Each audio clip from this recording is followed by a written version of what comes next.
वाह। तो हमने ये 3 पत्थर ले लिया है यहाँ से।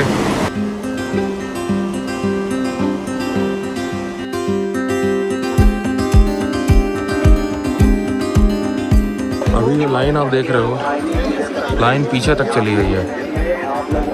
ये देखो लाइन। तो यहाँ जितना सुबह थोड़ा जल्दी आएंगे, चांस है कि लाइन कम मिले।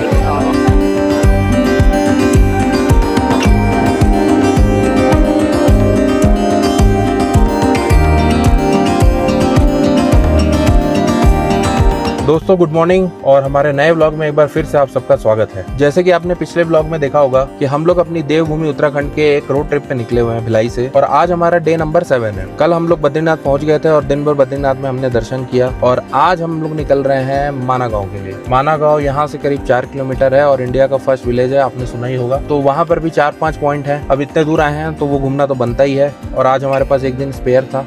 तो मैं जा रहा हूँ अकेले, घर वाले साथ में नहीं जा रहे हैं। हमें एक ट्रैकिंग करनी है, करीब 8 किलोमीटर की वो ट्रैक है। तो चलिए चलते हैं माना गाँव। तो अब मैं निकल चुका हूँ माना गाँव के लिए।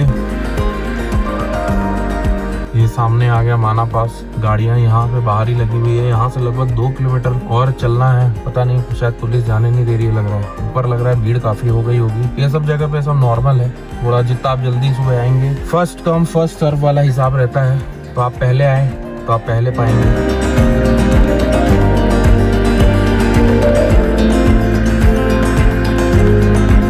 पर आगे जो है पूरा ट्रैफिक जाम है, बहुत ज़्यादा आगे ले जा नहीं सकते गाड़ी। इधर ही आसपास कहीं देख के लगा देते हैं गाड़ी। तो ये हमने माना गांव के अंदर एंट्री कर ली है और गाड़ी घुसा के यहाँ पर लगा दी है।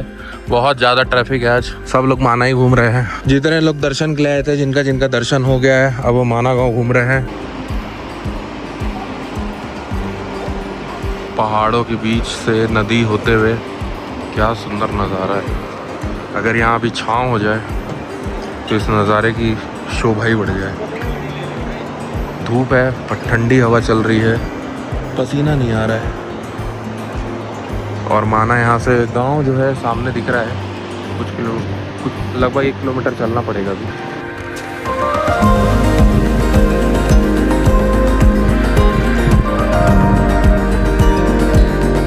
माना गांव में घूमने के लिए मेन 5 जगह है।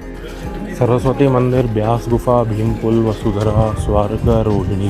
काफ़ी लंबा चलना पड़ रहा है, और अगर आप यहाँ पर आएंगे तो आपको कम से कम अंदर जो गेट है, स्वागत द्वार है, स्वागत द्वार से लगभग 1-1.5 किलोमीटर चलना पड़ेगा मंदिर के लिए।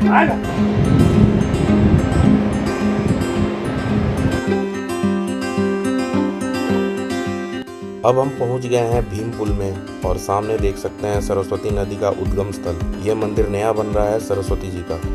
तो ये जो जल दिख रहा है, ये बता रहे हैं ये कैलाश मानसरोवर का जल है। सरस्वती, जिन्हें ज्ञान, संगीत और विद्या की देवी के रूप में पूजा जाता है, उनका यहाँ से उद्गम होता है। और मान्यता कहती है कि बस कुछ ही दूर में ये अलकनंदा नदी में मिलकर गायब हो जाती हैं, और इसके अलावा और कहीं नहीं दिखती। ये मंदिर जो है सरस्वती जी का मंदिर नया निर्माण किया जा रहा है। अभी हम जिस जगह पे चल रहे हैं, इस जगह को कहते हैं भीम पुल। भीम पुल सरस्वती नदी के ऊपर बना एक विशाल प्राकृतिक पत्थर का पुल है। मान्यता है कि महाभारत काल में जब पांडव स्वर्ग की यात्रा पर जा रहे थे, तब द्रौपदी को नदी पार करने में कठिनाई हुई। तब भीम ने एक विशाल पत्थर उठाकर नदी के ऊपर रख दिया, जिससे यह पुल बन गया। इसी कारण से इसका नाम भीम पुल पड़ा। सामने आप पहुंच गए हैं स्वर्ग रोहिणी मार्ग के द्वार में। नीचे अलकनंदा नदी बह रही हैं। ये मूर्तियां 5 पांडवों के स्वर्ग जाते हुए दिख रही हैं, और इनके साथ में उस कुत्ते को भी दिखाया गया है जो उनके साथ स्वर्ग गया। क्या आपको पता है पांडव स्वर्ग पहुंच पाए थे कि नहीं? तो अब शुरुआत होने वाली है जिसके लिए हम इतने दूर आए हैं, वासुधरा वाटरफॉल ट्रैक का। ये ट्रैक करीब 8 किलोमीटर का होने वाला है, अप एंड डाउन मिला के। तब मुझे लेकिन इस बात का पता नहीं था, मैं तो निकल गया था ऐसी फ्लो में। 2-2.5 घंटे का ट्रैकिंग बता रहे हैं, 2.5 घंटा बोल रहे हैं, जाने में आपको लग जाएगा। दिख वैसा रहा है यहाँ से, पर लगभग 2-2.5 किलोमीटर तो कम से कम होगा यहाँ से। अगर आपको दिखाऊं, दिख रहा है। वैसे भी अभी 1:30 बज रहा है, अपने पास शाम तक का टाइम है। लाइट में जाना आना हो जाएगा। कहा जाता है कि पांडवों की अंतिम यात्रा हिमालय के इन्हीं रास्तों से गुजरी थी और अंत में सिर्फ युधिष्ठिर ही जीवित स्वर्ग तक पहुंच पाए थे। ऊपर से आ रहे हो क्या? हाँ, कितना टाइम लगेगा यहाँ से? यहाँ से 2.5 घंटे मान लो। अगर नहीं रुकोगे तो 2 घंटे। अच्छा, कितना किलोमीटर होगा? 2-2.5? 4। यहाँ से 4 होगा ना। तो आपने सुन लिया, बिना रुके चलो तो 2 घंटे, रुक के चलोगे तो 2.5 घंटे, और लगभग 4 किलोमीटर की ट्रैकिंग है। पर रास्ता ऐसा रहेगा तो थोड़ा चल सकता है इंसान, ठीक है, पर चलेंगे अपन। यहाँ तक आ गए हैं तो आगे भी चलेंगे। आओ आज पहाड़ के पानी भी ट्राई करते हैं।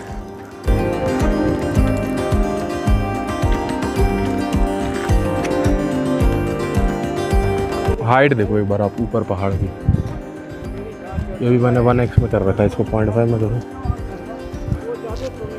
इतना ऊंचा है कि उतनी ऊंचाई पे पहुंचने की हिम्मत भी नहीं है।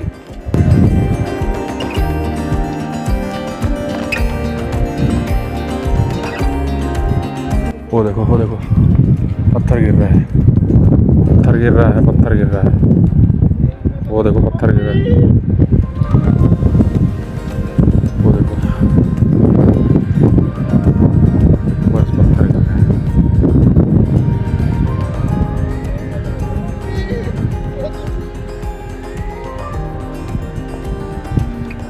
ऐसे पहाड़ों पे पत्थर गिरते हैं। कठिनाई भरा रास्ता चुन लिए हैं, तब उसे पूरा भी करेंगे। यहाँ थोड़ा देख के भी चलना पड़ रहा है, कहीं ऊपर से पत्थर ना गिर जाए। और इधर लेफ़्ट साइड को खींच रहा है, इधर आप देख सकते हो। तो थोड़ा इस साइड होकर चलना पड़ेगा, क्योंकि बॉडी रह के इस साइड जा रही है।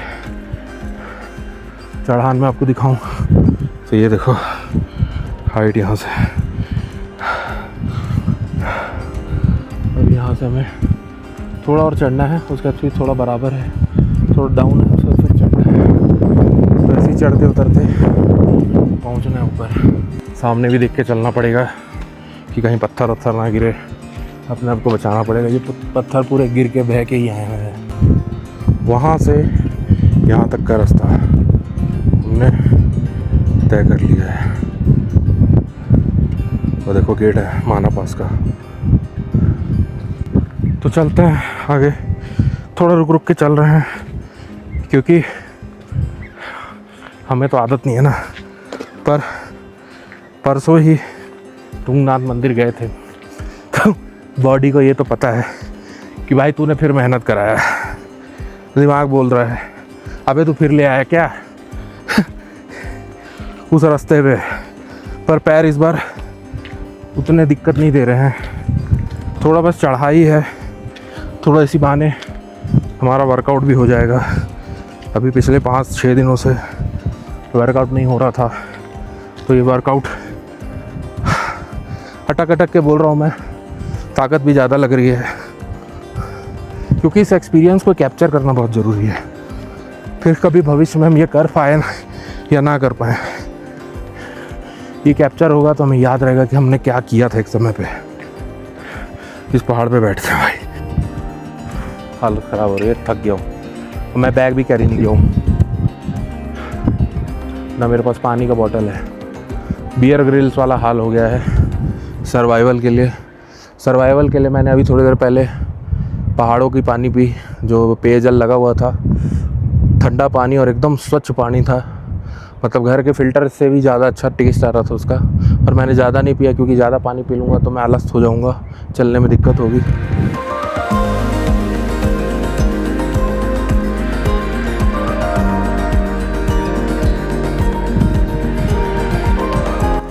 अभी तक तो वो रोड अच्छे थे, पर अब ये ऐसी रोड मिल रहे हैं। ऐसे ही रास्ता है पत्थर वाला, पथरीला, जो हमें तुंगनाथ में मिला था। अब ये रास्ता ऐसे ही हमें मिलेगा।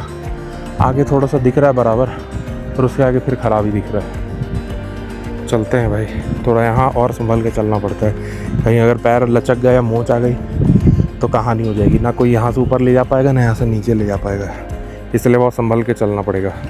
ये रास्ते पे चलते हुए अभी ऊपर आए, और ये रास्ते पे भी ऊपर चलते हुए जाना है। यहाँ से आधा से ज़्यादा सफ़र और बचा ही है।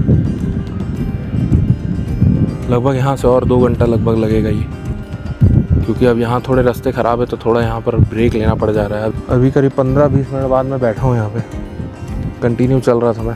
अभी हालत ख़राब हो रही है, प्यास लग रही है, प्यास से हालत ख़राब हो रही है, क्योंकि हवा चल रही है ना, ठंडी हवा है, तो उससे क्या है पूरा मुंह सूख रहा है। बैग लेके मैं आया नहीं, तो देखते हैं आगे। बता रहे हैं कि पानी वाला है एक जन, देखते हैं पानी वहाँ से लेते हैं। अभी तो ऊपर काफ़ी है, आधा से ज़्यादा रास्ता भी बचा है। यहाँ से लगभग 2 से 2.5 घंटा लगेगा टोटल उतरने में, तो यहाँ से 2-3 घंटे कहीं नहीं गए, मतलब 5 साढ़े 5 आराम से हमारा बजे।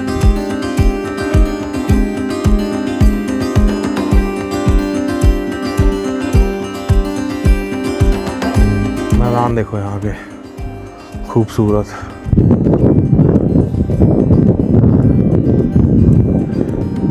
यहाँ से और आगे जाना है। रास्ता देखो कैसा होते जा रहा है, काफ़ी बड़े बड़े उम्र की आंटियाँ भी, अंकल लोग भी जा रहे हैं यहाँ से। जिनके अंदर स्ट्रेंथ एंड्योरेंस है वो बिल्कुल जा सकते हैं, बिल्कुल कर सकते हैं। बाकी ट्रैकिंग जो है वो बहुत ज़बरदस्त है, मज़ा आ रहा है, एक अलग टाइप का थ्रिल है। शरीर थक तो रहा है लेकिन मज़ा भी उतना ही आ रहा है। यहाँ से बता रहे हैं लगभग और 2 से 2.5 घंटा और लगेगा। तो ये पहुँचने वाला हूँ जहाँ मैं बोला था, ये रहा सामने। और आगे हम आसमान की ऊंचाइयों में।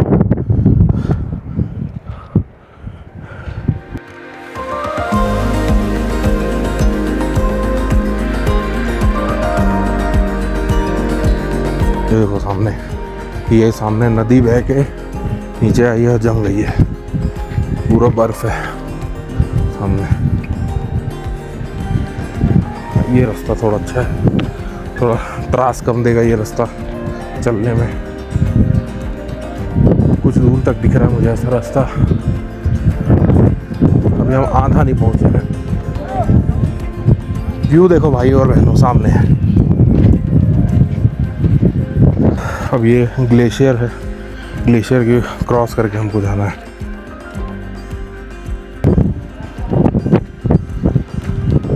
ब्लैक आइस हो गई है, पूरी फिसल रही है।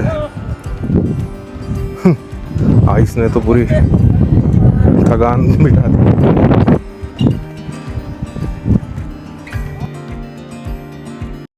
बता रहे हैं भाई लोग कुछ इसमें बर्फ़ भी गिर सकती है, अभी मौसम ऊपर का ख़राब हो रहा है।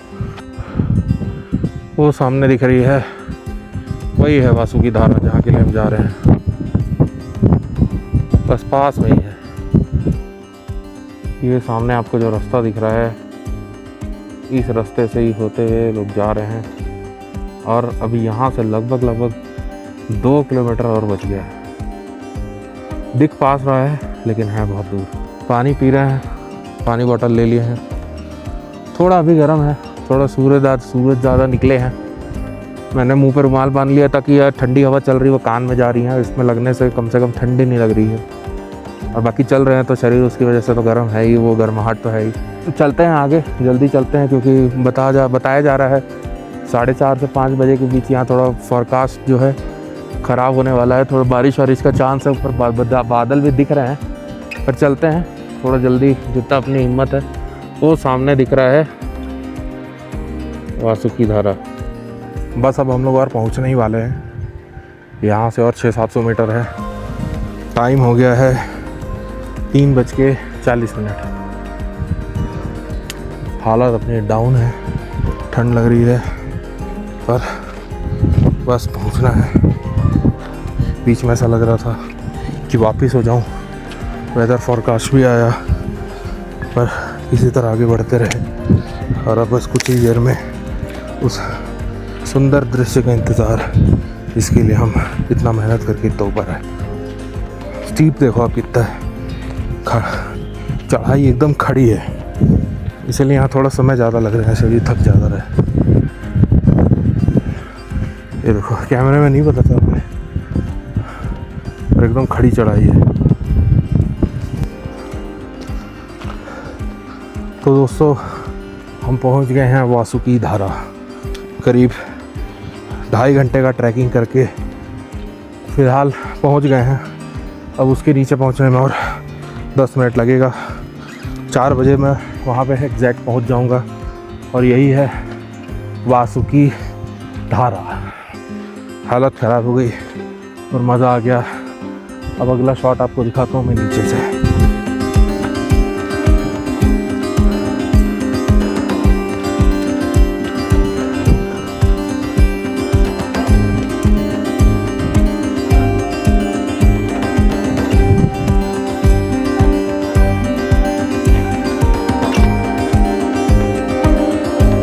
ये देखो एकदम ताज़ा तरीन बर्फ़ है। ये बर्फ़ एकदम गीली है। पैर स्लिप मार रहा है अभी यहीं से।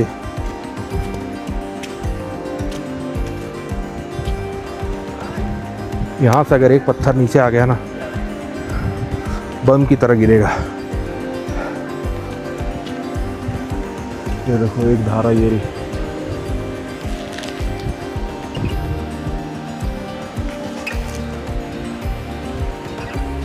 Fresh snow, fresh ice cream.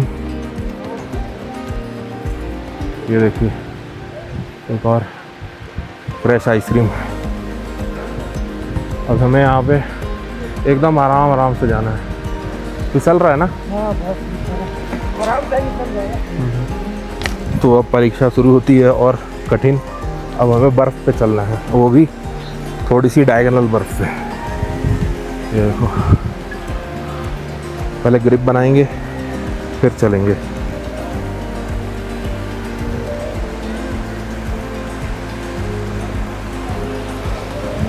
Tungnath में मेरा जूता जो है सामने से फट गया, क्योंकि ये जिस तरह के रास्ते हैं यहाँ जूता फटना कोई बहुत बड़ा वो नहीं है।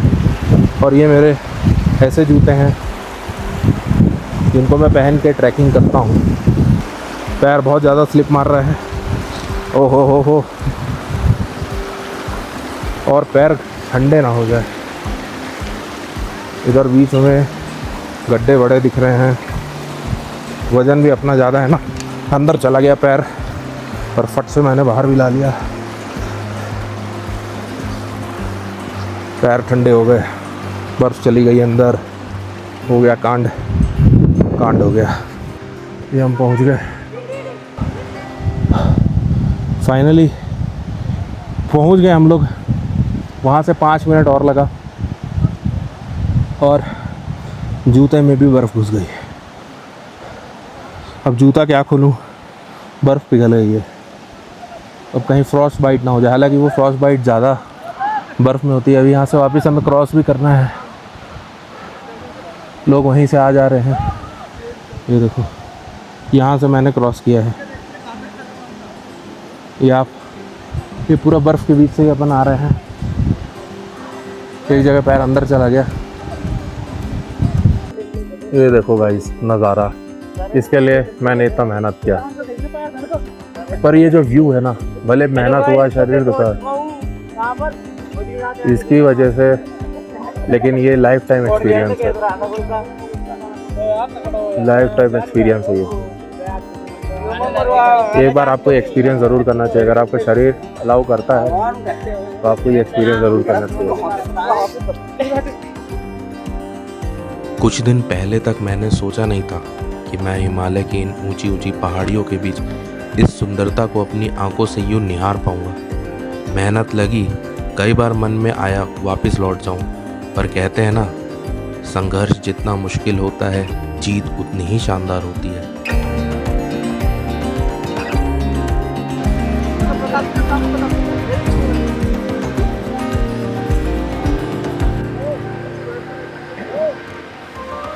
तो अब हो गए हैं 4:20। काफ़ी हमने यहाँ पर मज़े ले लिए। अब रुमाल बांधते हैं मुंह पे, क्योंकि ठंडी यहाँ पर हो गई है काफ़ी तेज़। हवा बहुत तेज़ लग रही है, पूरा मुंह सूख रहा है, ऐसा लग रहा है एकदम ठंडी कुछ ज़्यादा ही हवा चल रही है। और हम लोग को यहाँ से उतरने में भी 1 से 1.5 घंटा भी लगेगा। तो चलते हैं फटाफट, अब नीचे उतरते हैं। तो चलो, अभी आधा से भी कम उतरे हम। वो सामने ग्लेशियर दिख रही है, वो ग्लेशियर पहुँचेंगे तब समझो हाफ पहुँचे। 1 घंटा कम से कम लगेगा। और ज़्यादा स्पीड भी नहीं चल सकते। नीचे देखो, चढ़ते समय तो दिक्कत है ही, उतरते समय और है, क्योंकि चढ़ते समय आपका फोर्स उतना नहीं लग रहा, उतरते समय आपके पैर में मोच आने के चांस ज़्यादा। अभी एक जन कूदते हुए जा रहा था, उसको लग गया, इसीलिए आराम से उतरने का। यहाँ पे ज़्यादा अंतर नहीं आएगा, 10-15 मिनट का अंतर आएगा। यहाँ का साइलेंस देखो, कितनी शांति है। ऐसी कोई कारण नहीं था कि स्वयं भगवान ध्यान लगाने के लिए यहाँ पर प्रकट हुए थे, और ध्यान लगाते हुए उनकी मुद्रा है बद्रीनाथ में। इतनी ज़्यादा शांति है, इतनी ज़्यादा शांति है, लिटरली अपना हार्ट रेट सुनाई दे रहा है। खड़े हो जाओ तो लिटरली हार्ट रेट सुनाई दे रहा है। चलो तो आवाज़ तो आती है नीचे मिट्टी पत्थर की, पर खड़े हो जाओगे तो हार्ट रेट, आप शांत हो जाओगे तो हार्ट रेट आपको सुनाई देगी। मैं भी बहुत धीरे बोल रहा हूँ अभी। तो सामने ग्लेशियर दिख रहा है, इस ग्लेशियर तक आप आ गए, इसका मतलब आधा आ गए। और 2.5 घंटा लगभग मुझे लगा है, और मुझसे भी फास्ट लोग थे, मैं तो क्या ही फास्ट था। फाइनली इस ख़राब रास्ते से पीछा छूटा और ये प्लेन रास्ता आ गया। अब ये रास्ता आ गया, इसका मतलब अब दूरी हार्डली 1 किलोमीटर के अंदर है। तो चलिए नीचे पहुंचते हैं और पहुंच के आपसे मिलते हैं सीधा गाड़ी में। तो दोस्तों, शाम के 6:45 बज गए हैं और गाड़ी मैंने होटल में लगा दी है। आज करीब 22 किलोमीटर का मेरा ट्रैकिंग या जो भी बोलो, वॉकिंग बोलो, सब मिला के आज 22 किलोमीटर मैं चला हूँ। पहली बार इतना चला हूँ मैं। केदारनाथ के बाद ये सेकंड है मेरा जब मैं इतना चला हूँ। हालत ख़राब है। अब चलते हैं सीधा ऊपर रूम में, खाते पीते हैं और सोते हैं, और आज का दिन यही समाप्त करते हैं। मिलते हैं आपसे कल नए वीडियो में। तब तक के लिए good night and signing off from Badrinath.